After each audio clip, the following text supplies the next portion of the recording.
장기전으로 치닫고 있는 우크라이나와 러시아의 전쟁은 많은 시사점을 주고 있습니다.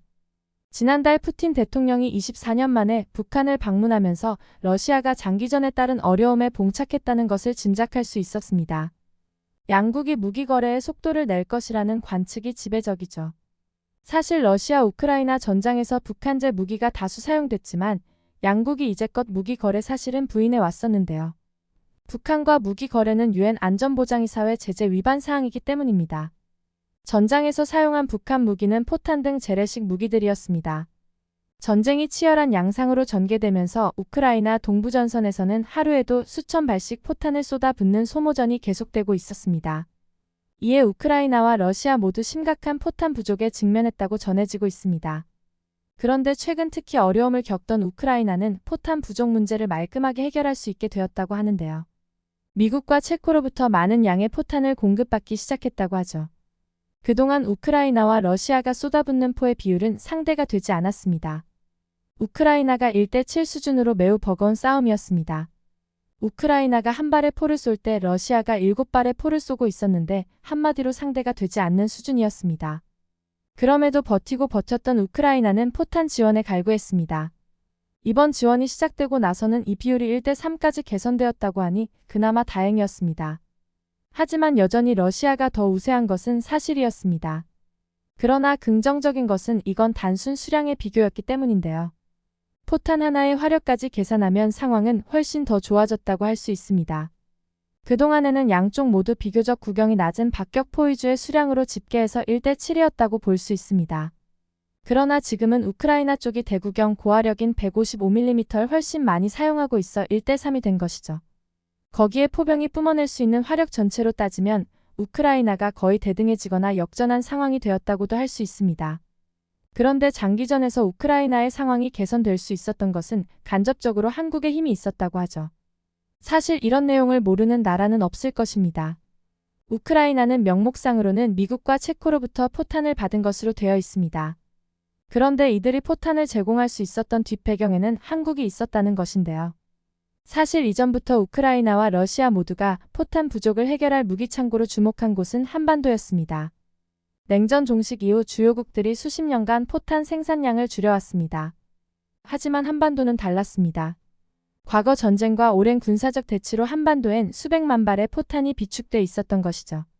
여기에 미국은 말할 것도 없고 체코 역시 유럽에 포탄을 한데 모아 대신 전달하는 역할을 했습니다. 이들한테 포탄이 원래 있었다면 진작에 포탄을 지원했을 것이지만 실상은 지금에 와서야 지원을 해주고 있었습니다. 어느 시점에 포탄 지원 여유가 생겼고 그걸 지금 전달하게 된 것이라는 분석입니다. 지난해 한국은 간접 지원 명목으로 미국에 포탄 50만 발을 대여해줬습니다. 이로 인해 한국의 포탄으로 미국의 포탄 창고를 채우고 그 대신 비축해왔던 미국의 포탄을 우크라이나에 전달할 수 있었던 것인데요. 그런데 이때 일부 한국 포탄이 유럽을 향했다는 극비 정보가 미국에서 폭로되기도 했었습니다. 미국은 이 포탄들이 한국산이 아니라 미국산 비축뿐이었다고 대응했었습니다. 올해 초 체코에서는 서방 18개국에서 모은 포탄 80만 발을 우크라이나에 넘길 준비가 되었다고 발표했었습니다. 그런데 많은 사람들은 의문을 품을 수밖에 없었습니다.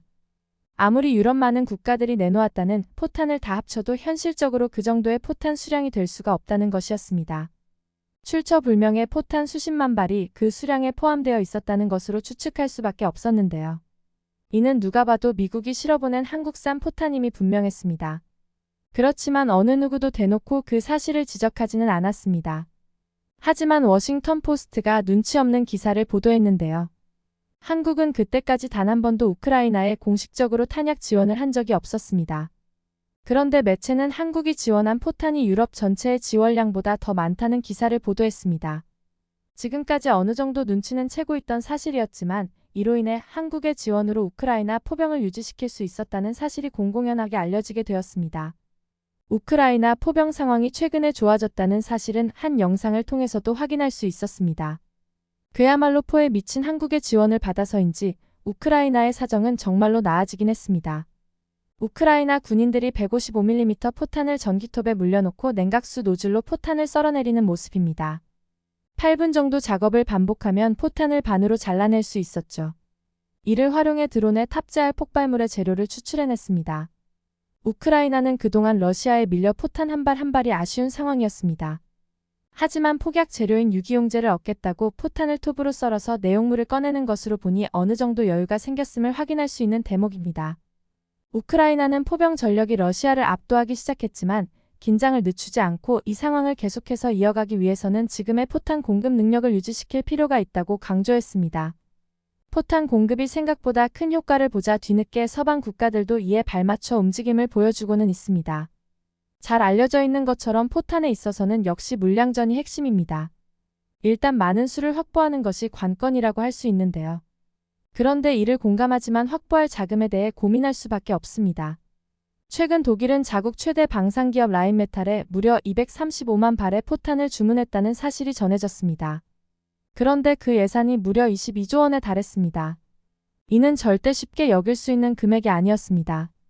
하지만 일각에서는 이렇게까지 비싼 금액이 어떻게 나올까 의문을 품기도 했습니다. 그 원인은 또 다시 독일 방산의 모든 문제의 근원 군축에서 찾을 수 있었습니다. 군축 정책의 가장 큰 타격을 받은 분야가 바로 탄약이었기 때문입니다. 독일의 경우 그동안 워낙 무기체계가 단단하게 자리 잡고 있었습니다. 그래서 다른 무기체계의 경우 아무리 보유 수량을 줄이고 생산 라인을 축소해도 그들의 무기를 사가는 외국의 손님들이 있었습니다.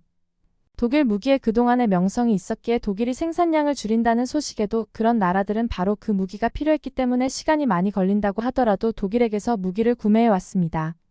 하지만 규격이 통일되어버린 탄약은 이야기가 달랐습니다. 그렇기에 탄약을 굳이 독일에서 사갈 이유가 없었습니다. 독일 내에서도 군축을 하고 있는 와중에 훈련도 크게 줄어서 탄약 소모량이 거의 없어지게 되었죠. 비축분 또한 넉넉했기에 탄약 생산은 거의 하지 않게 되었습니다. 그걸 지금에 와서 억지로 되살려내려고 하니 이건 사실상 다시 처음부터 시작해야 하는 것과 같았습니다. 그러니 당연히 어려움이 따를 수밖에 없었는데요. 하루아침에 오랫동안 멈춰있던 국가의 기간 산업의 방향을 정반대 일로 시작하기 위해서는 상상 이상의 사회적 비용이 발생하게 됩니다. 독일이 지금 직면해 있는 문제였습니다. 최근 한 외신은 점점 더 많은 독일 제조업체가 민간 분야에서 방위산업 분야로 전향하고 있다고 보도했습니다. 이는 독일 국방 정책의 변화를 의미하고 있었습니다. 다임러 트럭이 군용차 생산을 돕기 시작했습니다.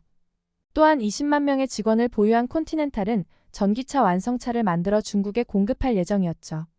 하지만 강제 해고까지 감행하면서 이를 접고 라인메탈에 협업하기로 했습니다. 독일 최대 항공기업체 루프트한자도 지난해 공식적으로 독일 공군을 지원하게 되었습니다. 이러한 거대한 흐름의 변화는 독일 사회에 큰 혼란을 가져왔습니다.